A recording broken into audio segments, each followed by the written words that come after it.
Good evening, everyone. Welcome back to NPTEL live session. Sorry for the delay in connecting the Zoom meeting. There was some unstable internet connection, so there's a delay. Anyway, we'll stretch it to 8:30.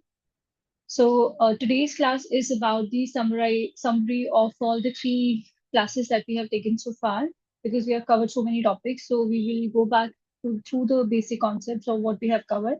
And next week we will be having two classes. One is on Friday, and another would be on Saturday.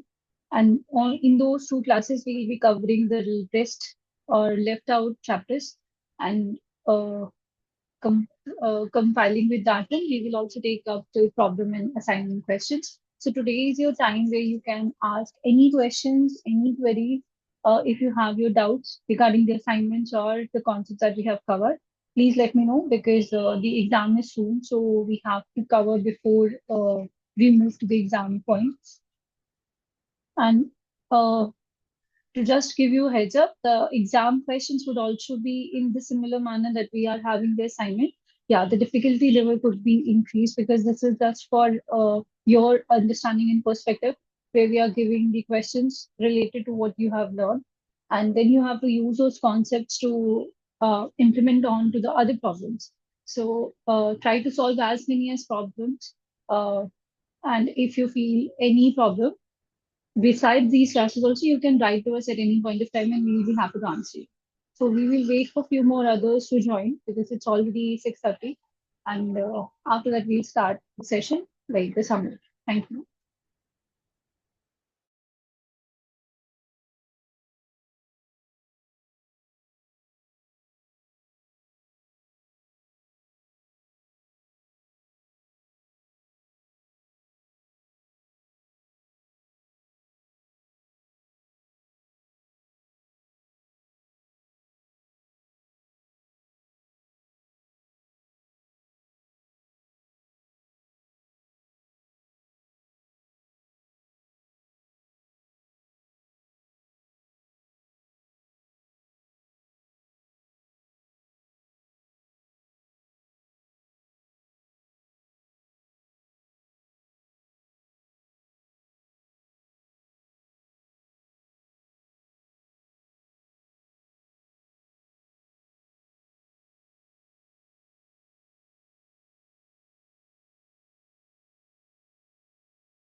So if you guys remember in the first week of our session, I have given you this question to find out which one is going to be the major product using the Curtin-Hammett principle. And this arises when we were talking about the asymmetric hydrogenation. So if you look at it carefully, we have on to the left-hand side, the arrow shows your gives energy, and the C, TS1, AB, and D. AB are the starting materials, and C and D are their final products. TS1 and TS2 are the corresponding transition state. Now, when we have said that the two starting materials that they can be equilibrium with each other, then what would be the possibility of having which one is going to form the major product? That depends upon the stability of your transition state. If your transition state is having less energy compared to the other one, that is going to form the major product. And this is what this question was about. If I'll just give you a brief again, give me a moment, I'll just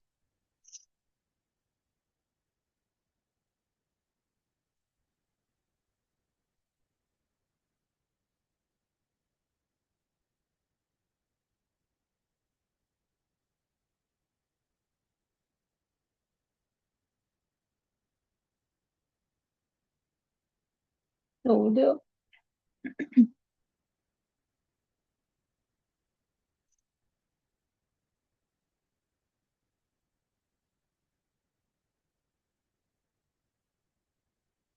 We were having, like in case of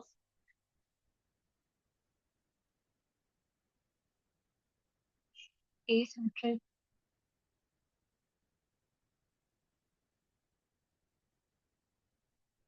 hydrogenation. So we know that we used the rhodium catalyst, considering that we have rhodium phosphorus ligand is bound to it, and this phosphorus ligand is chiral in nature. The star says it is chiral ligand, right? And other pollination sites are connected with the solvent. So your S dash is your solvent which is coordinating well with the rhodium. Now, in this scenario, when we have pH double bond, OH like acid group and NH COON, when we are giving a hydrogen, it has to undergo the hydrogenation, but since our catalyst is chiral, so it would lead us to have the asymmetric centers, the mixed chiral centers. So the products that we are going to have here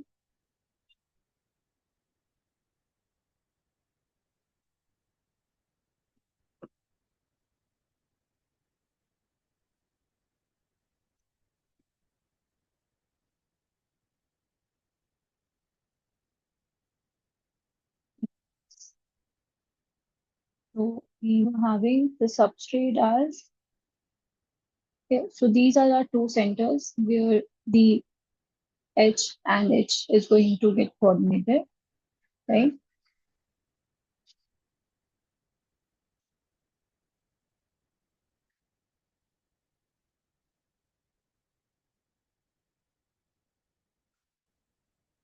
So we will be having the COH group at the carbon center where it is connected to phenyl group. And here we will be having a hydrogen connected with NHCOO M group, right?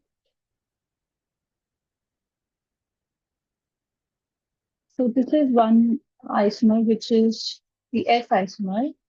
If you will see the rotation around here, the bonds at what position. If you take a mirror image of this one,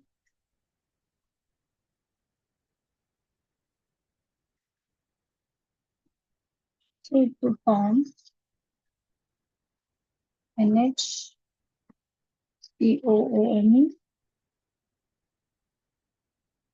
H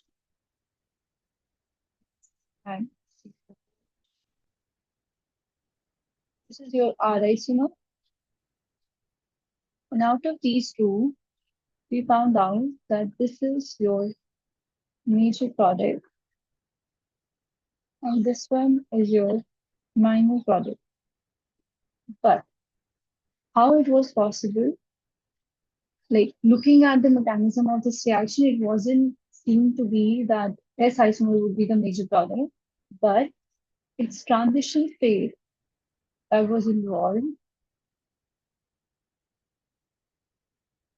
was relatively stable or it was less in energy.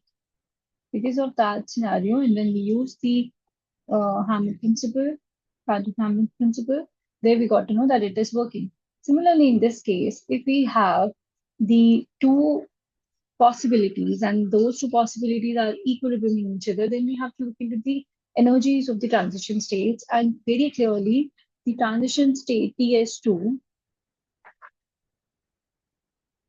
transition state, okay,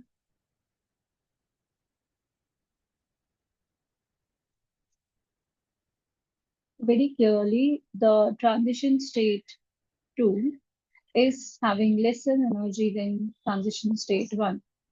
So G value, the energy value is higher in case of TS1.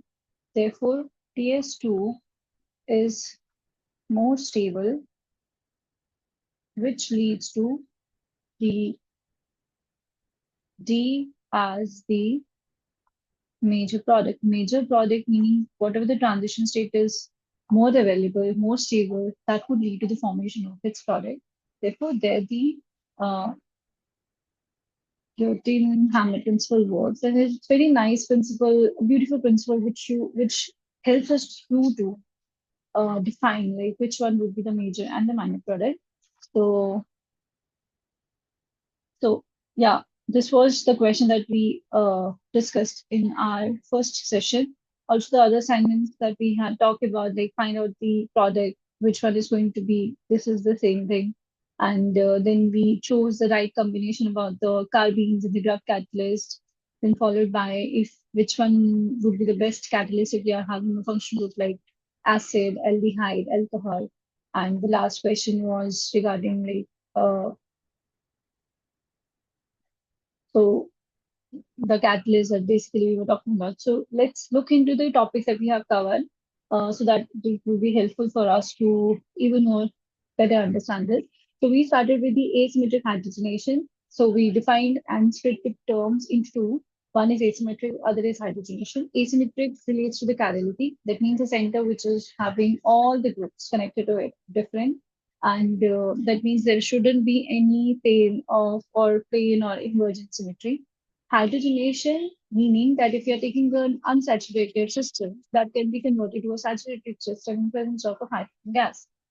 Followed by that, in these scenarios, we often require a catalyst. And what is a catalyst? Catalyst is a species which would help to provide a alternate path, and that alternate path would be having a lesser energy. We always prefer to have a system which would require lesser energy, that could repeat the number of cycles, that could repeat the productivity of it, because lesser energy, that means if it is energy, if it is consuming less energy, that is even better for the humankind. So catalyst is the one which will not get consumed in the mechanistic cycle, but provides an alternate path which would decrease the energy. So, as a matter of this picture, we have given a system where A and B, A is your reactant, B is your product. That means we are starting with alkene and it is giving us alkene.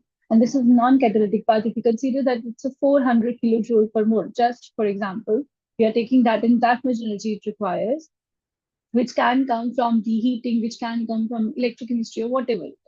So, and after adding the catalyst, now it has been reduced to like, say, for example, one by third of it or one fourth of it, whatever the maybe 200 kilojoule per mole.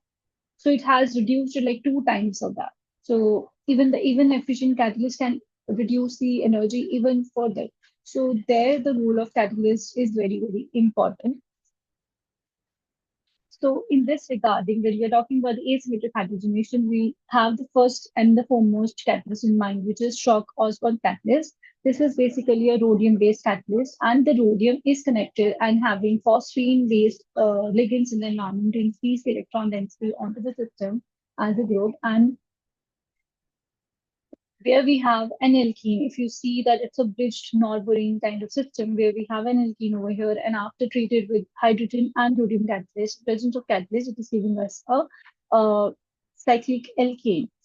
So here it generally has a rhodium which has a co-coordination, and the co-coordination will be involved the solvent, and the active species is basically having only two coordination, which is of the phosphine, and this catalyst gets involved. So how the mechanism works? This is your active catalyst, which is in your maybe zero state, and then the olefin comes in coordinate with it. When the electron is going to be transferred, then it attains some charge as well. Once that coordination is done, then you have H2 oxidative addition. So it can be other way around, like your oxidative addition can happen earlier as well. But this is the more feasible and less energetic pathway. So once that H2, we have read in the last session also how oxidative addition happens. Whenever you have a system which is in zero oxidation state or a lesser oxidation state, it would give two electrons to the coming entries and therefore gain a charge of 2 plus. So here it has given the electrons to hydrogen and therefore it has attained a 2 plus charge. And at this point of time, when we have H and H, and now the insertion of this H into the alkene is going to happen. It is going to now insert it. So one of the hydrogen will go and combined with the alkene, and therefore it will come and coordinate with the rhodium. After this, when these two moieties, the alkane part and the hydrogen, are incest to each other, they will release as an alkane the desired product, which as a matter of reductive elimination, and it would go back again from +2 to 0 state, which is our active catalyst. So this is what we have read about the shock Osborne catalyst. Here, the phosphine ligand in shock Osborne can be made as chiral, which we said that in asymmetric hydrogenation, it is required either you are adding in any chiral additive which is participating in the mechanism, or you make your catalyst itself, which is participating in the cycle in a way that it is interacting with the system and it would direct the hydrogen or the insertion to happen. You make it chiral. So that would define the stereochemistry of it.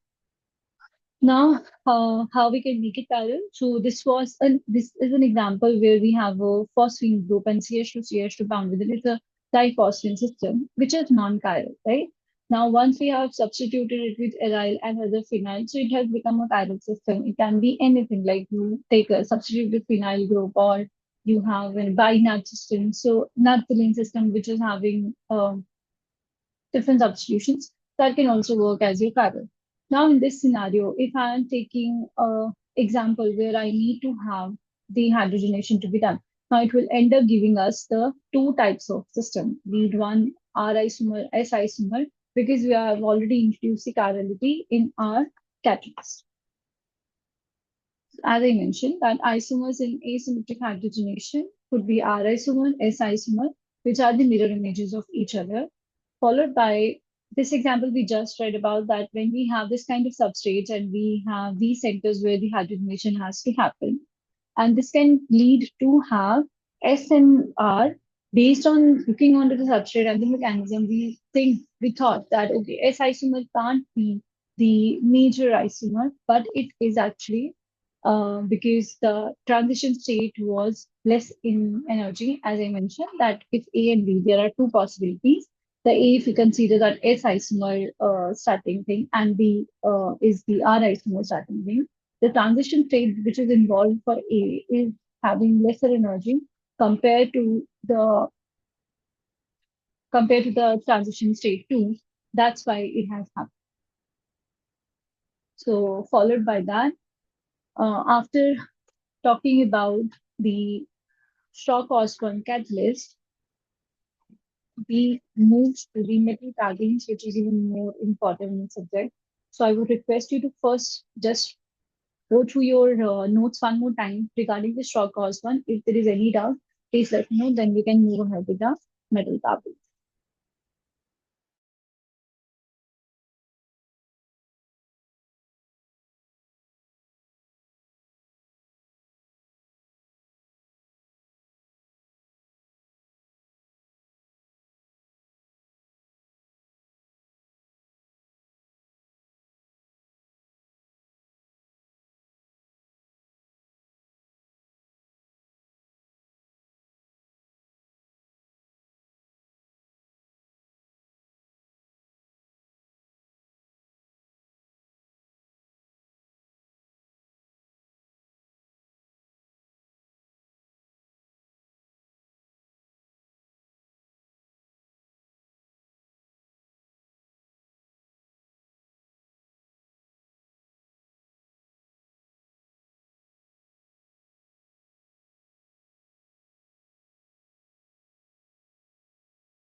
Okay, so if there is no question, then we can move ahead. Now we have the introduction of the metal carbines. Metal carbines, whenever we talk about these carbines, they often two names come into our mind. That one is Fischer carbine, other is shock carbine. So let's look into the different properties of this Fischer and shock carbine. On the left side, you have Fischer carbine, where the metal center is generally associated with pi acceptor ligands. For example, carbon monoxide, NO, something like that. The metal here, they are the late or the middle transition. metal transition system like chromium, iron, cobalt, something like that. And they are also low oxidation state, like they would be generally in zero oxidation state or plus one oxidation state, not more than that. And the carbon center that we have is generally the carbene carbon is generally electrophilic in nature because it is, and that involves the pi donor like OR and R2. So the difference in the groups that are coordinated with this carbon, the groups that are coordinated with your metal center, and the choice of metal and the oxidation state, it matters a lot to define it as which category it is belonging to. So somebody can ask you like why the chromium needs pi acceptor, because if I'm talking about that it is stabilizing low oxidation state, meaning it would be having more number of electron density. For example, if we are taking chromium in zero state, and chromium in zero state would be having 5 electrons. And in that scenario, for 6 electrons, chromium is 24, it would be having 6 electrons. And if I'm taking chromium plus 3, which is deficient, so then it becomes 3 electrons in 3 electrons, and B would be totally empty. In the case when it is chromium 0 and chromium plus 3, chromium 0 would be 1, which can be coordinated with the pi acceptor systems because it is having electron density to give it to somebody. But in chromium plus 3, it can't afford to be coordinated with the system which is already deficient, which is asking for the electron. So in that sense, we need to be very careful which ligands we are coordinating with the metal center, and vice versa, because nucleus, this metal center is highly nucleophilic over here. The carbon, on the other hand, would be electrophilic because that double bond is going to have the minus or plus charge over there. Similarly, the other way we have shock carbene, where shock, the metal center, is early transition systems. For example, titanium, vanadium, where it would be present in higher oxidation state. In this case, the metal is going to be electrophilic in nature, and therefore it can't be coordinated to pi acceptors. If we already have a metal which is highly deficient, it does not have any electron to be given to any other thing, so it cannot be connected to any other pi acceptor. And in this system, the metal is electrophilic, the carbon has to be the nucleophilic in nature. So therefore, now the carbon is not in a condition to accept any pi donors over there. Followed by, this is the example for the Fischer carbene synthesis, where we have the, how do we synthesize the Fischer carbene? We have a metal carbon system, which is very stable at zero oxidation state because carbonyl is a neutral ligand, where metal can be your chromium, molybdenum, tungsten, the same group we are talking about. And here, one of the carbonyl, if it is get treated with organolithium, which is R minus lithium positive, this R minus is going to go and inserted into the MCO bond where it would form the MCOR. Now at this position, the metal is now going to have a minus charge, and therefore when it is being treated with diazomethane, which is CH2, N2, CH2 is again your minus and positive. Therefore, it would form a metal carbene position. And if I'll say that this charge has come inside and it is going above, now it is O minus or something, and it can easily take your CH2 group over from there. So this is in a position where it can form the metal carbene. Moving ahead,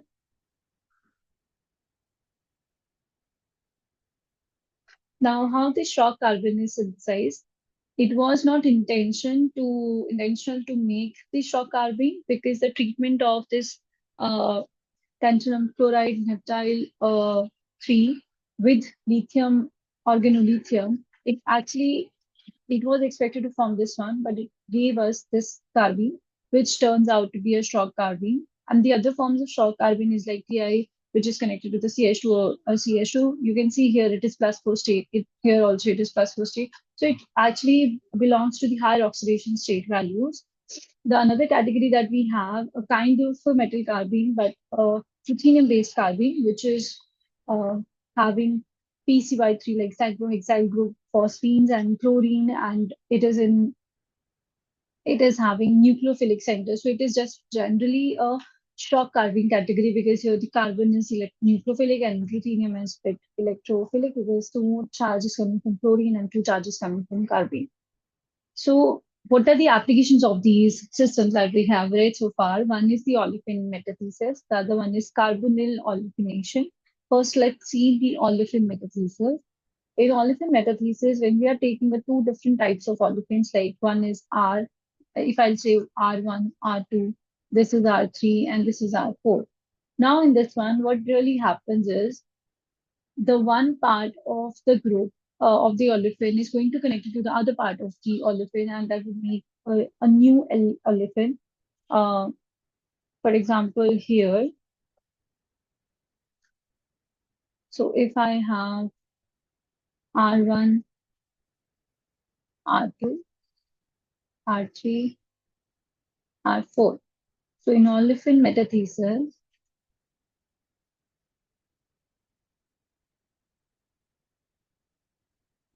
so this part, this R1 and R3 will combine together to give you one new alkene, which is R1, R3.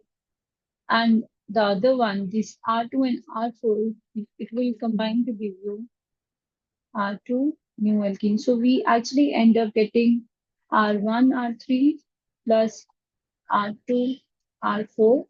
So two new olefins.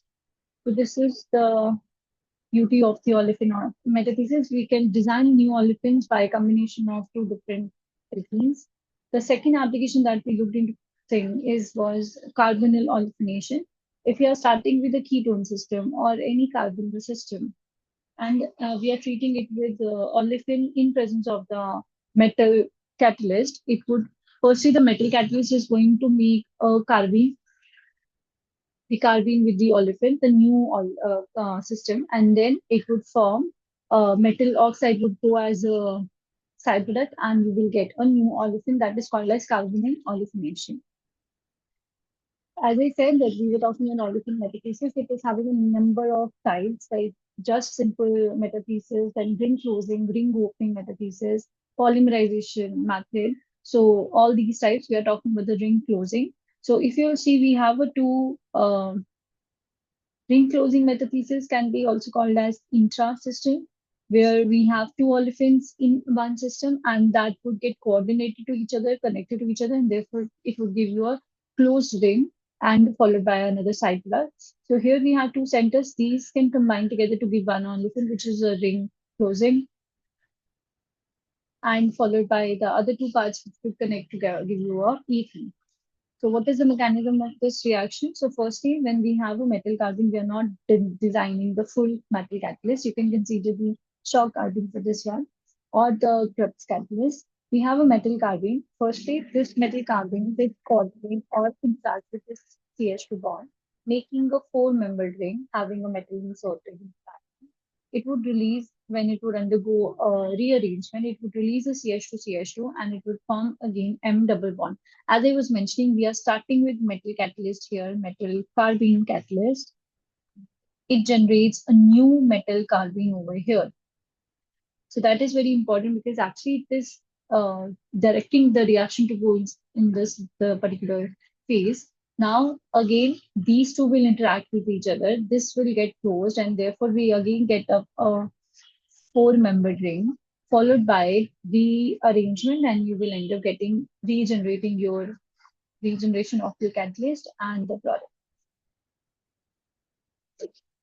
Now, if this is the example that we are looking into, we have again here two olefins, and these are the two centers that has been defined. If I will say that this is a star and this is a star which has to get connected, and these two, the other parts, have to connect it another way around. So if you are taking that CH2 and this part CH2, CH and Me, so this would be the one olefin that we get. And if we closes, this is the again an example of a ring closing metathesis. Now, if we compare, as I said, that ruthenium catalyst, ruthenium-based catalyst, which is belonging to the Grubbs catalyst, if I compare the shock and the Grubbs catalyst is having more functional group tolerance compared to the shock, meaning that if we have a functional group connected to your system and if we are hydrogenating, they will not undergo any kind of reaction. But in case of the shock, it can't be it can't tolerate the acid group, it can't tolerate the alcohol group or aldehyde group. Whereas in case of the Krebs catalyst, if I have this kind of substrate and if this X is acid, aldehyde, alcohol, anything, still I'm able to get my desired product even in this presence of, because we are using a hydrogen, and these acid, alcohol, aldehyde groups are easy to get hydrogenated, which symbolizes that it is having less group, functional group tolerance. Uh, Now we have seen the ring closing metathesis of the diene system. Now it is having diene system, meaning that we have ene as well as ine, alkene and alkyne system. So in this case, firstly the alkyne is reactive, so the activity of alkyne and L1 alkene would happen, and then ring closing would done. And the other way, once that alkene is being formed, it would react to the other ene, and that would give you this product. So firstly, these two will interact with each other and would give you a product. And after that, the formed alkene would react with your another ene, and then it would end up giving you the product. Next was the alkyne metathesis. It is similar to that of alkene because it is involving the shock catalyst. And here we have two alkynes and it would combine to give you a new alkyne. So it's a similar process. The methodology, it's again the same. When you have a metal carbine and you have an alkyne, it would undergo a four-membered transition state where we have a double bond here, double bond here. It would get rearranged to this way and this way. And therefore, because all the bond lengths which were found from X-ray analysis, that their bond lengths are equal. That means they can undergo any rearrangement. So it would form a new alkene, which is alkyne, which is W with R dash, where it started with WR, tungsten with R, and therefore we get up ending up these kind of new alkynes. Now there is a comparison between the shock carbene and the Wittig reaction. So the shock carbene that we have is, if you are taking a concept of the tantalum, which is in its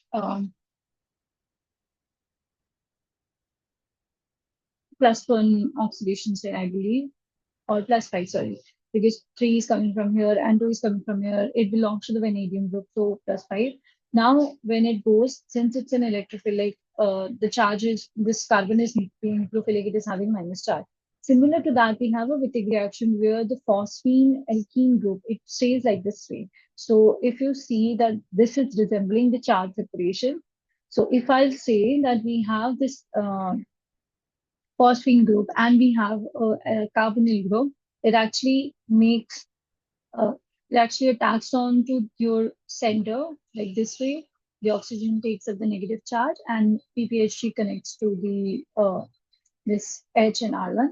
Now once it rearranges, this PPHG goes out and oxygen bond goes out, and therefore it forms a alkene over here. So from the carbonyl, we actually make the alkene in presence of this phosphine systems. That is a Wittig reaction. Similarly, if we have a tantalum or the shock carbene and we are treating it with a carbonyl, it undergoes a 2+2 reaction where these centers coordinate with each other. It would make a metal oxide, which is tantalum oxide, and therefore give you a new olefin, which is basically this and this part. So this plays an important role. So why we are comparing the Wittig reaction with the shock carbene? Because in many cases, like in case of the esters, in case of the DMF, a Wittig reaction fails as the substrates are less nucleophilic. But shock carbene works because it is not in that category. It can work easily because the carbon is anyway electrophilic over there, nucleophilic over there. So the last proportion of this reaction was cyclopropionation reaction, where we have a Fischer carbene. And since we know that we already discussed about the it's nucleophilic and the carbon center is electrophilic.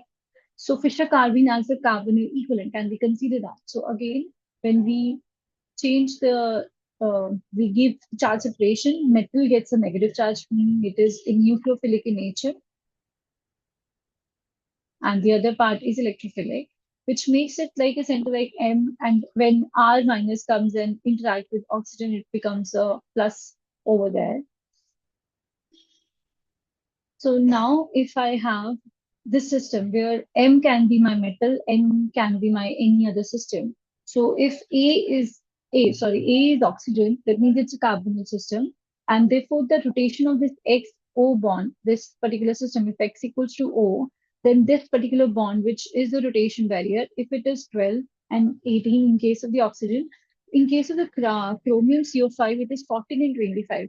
When the rotation barrier is higher, it symbolizes that your CrCO whole 5 group is having more electronegative character. That means it's more nucleophilic and therefore the more double bond character is there. So they are even more better carbonyl equivalent than carbonyl itself. Now, interconversion of the Fischer carbene, if we have OMe and R, since we said that it is having more uh, electronegative character, so in presence of another tertiary butanol, we can easily substitute your OMe by OT butoxide or HNR2, then NR2 can come in picture. Followed by that, when we have application in aldol reactions, we have this kind of carbene where it is a Fischer carbene. Firstly, it has been treated with n-butyl lithium, and after followed by that, we get this double bond O system where this is our aldol system. It has to be converted to the OH group, and this is what is happening here.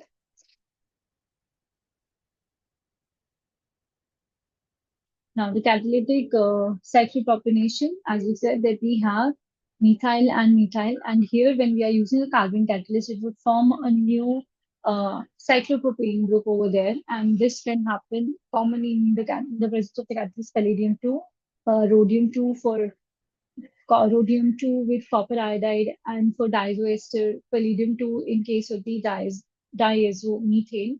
So with this, our week one concepts have been covered.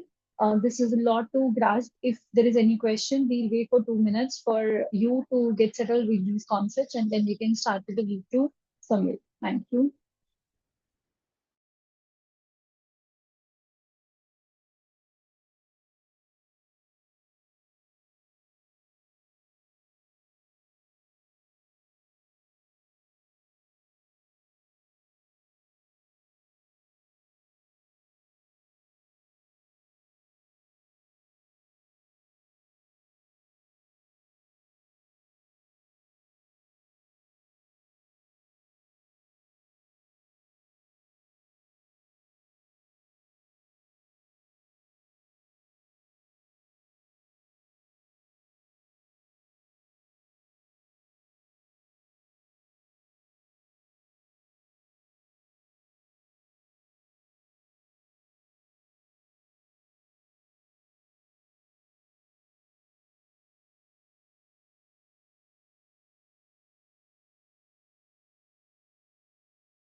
I hope you guys have understood and we are able to revise whatever we have studied so far.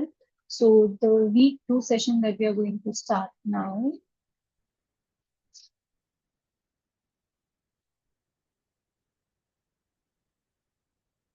Okay, so these are the questions that we'll take up later. So week two session that we will go the way that we have started, like catalytic cycle propagation. So here we know that in presence of carbene equivalent, the catalyst, it would form a cyclopropane onto your olefin. Commonly used catalyst that we discussed is palladium-2 for diazomethane and rhodium-2 in presence of the two catalysts copper iodide for diazoester. How it works. So we have a metal center. The diazomethane is going to have a charge separation CH2 minus and N2 plus. Now this CH2 minus, when it interacts with the metal system that we are taking, it would form a minus charge and therefore MCH2N2 is there. Now, if the metal is already like neutrophilic in nature, it would definitely give the charge to the CH center and therefore because it is having more electrophilicity over here, so it would form a new metal carbon and nitrogen will release as a nitrogen gas. So how do we prove that the metal carbon intermediate it is generating from the diazomethane and is only responsible for this catalytic type of formation? So let us take an example. We have this olefin, which is having a chiral center over this position. So it's a chiral substrate. Now, when we are treating it with diazomethane in presence of palladium acetate, the catalyst, we expect it to have a chiral cyclopropene, and which is a diastereomer it is formed. So in this regard, when we have a chiral system and if it is coming from there, then only it is possible we even look into more details. So first example of a homogeneous transition metal catalyst catalyzed an intraselective cyclopropionation happening in presence of the copper catalyst. So we have in olefin, we have a diazoester. So in chiral copper catalyst, the chiral ligands as we were mentioning, we have taken a copper catalyst which is the chiral in nature and we are making cyclopropene which is a diastereomer.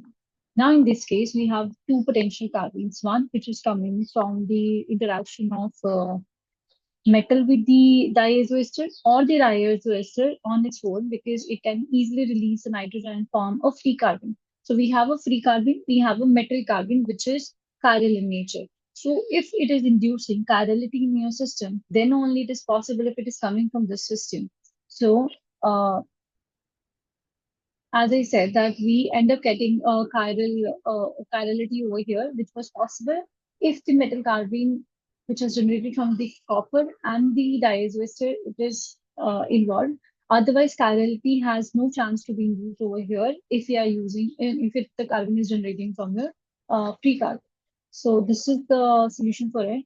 For industrial applications also, the similar way we can use this one, and we have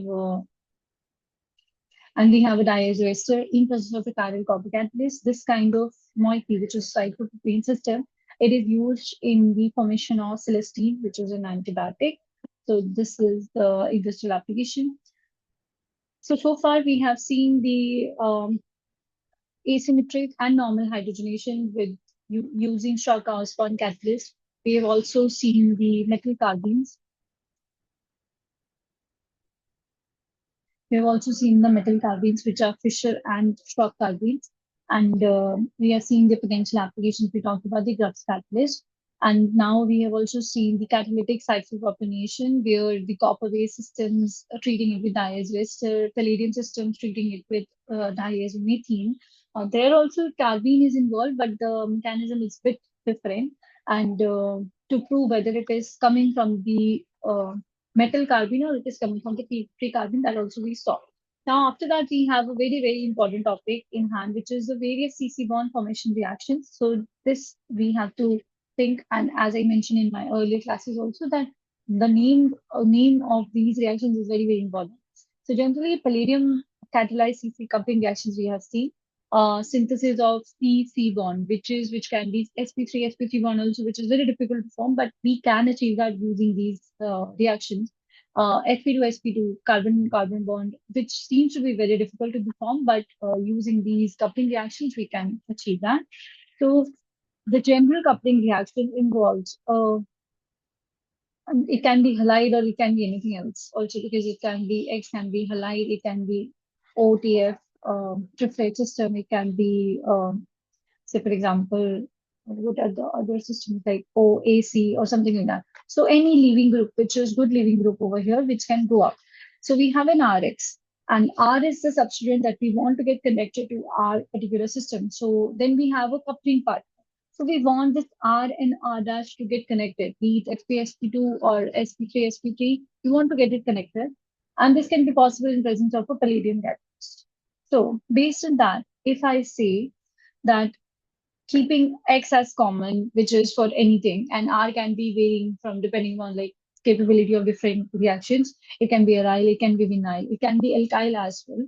But some reactions does not work with alkyl that we'll see in like later slides, where the M is very, very important. If Rn, the metal that I'm talking about, is lithium or magnesium, that means a Grignard reagent is involved or organolithium reagent is involved. That comes in the category of Kumada reaction.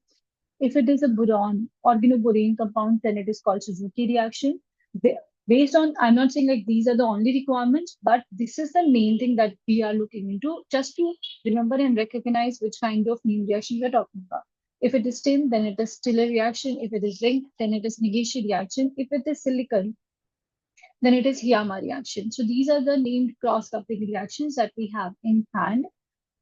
Now, let's talk about the general CC cross-coupling mechanism, where we starts with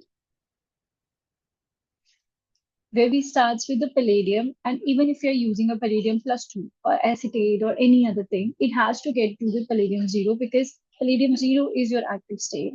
And once it has been achieved, then the first step would be to involvement of the RX, which would undergo oxidative addition. Now it is in 0 state.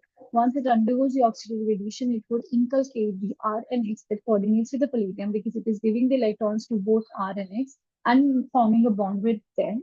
Once it is done, then there is a transmethylation step where that coupling partner is very, very important. This coupling partner is very important because what it does, it would take your X out and it would introduce, instead of X, it would give you RS, R dash. Once these two are in cis position, under the reductive elimination condition, it will generate your product and you will get your catalyst back. So this is the very simple general mechanism. The number of steps can be increased in some cases, but this is what we are going to have in all the systems. So as I said, that these paths, 12 pathways I've already mentioned.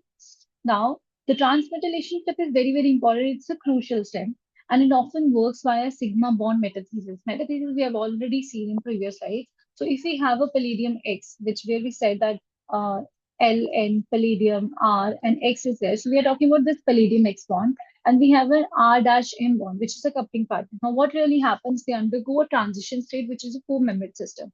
So there is a bond making, bond breaking system. The palladium X bond is going to break, where I've shown it with red bond, and palladium R dash and X and M bond, it's going to it starts to be made, and therefore we end up getting a transition state, and therefore it turns out to be palladium R dash, which we actually require over here, and MX bond. So that leaves out.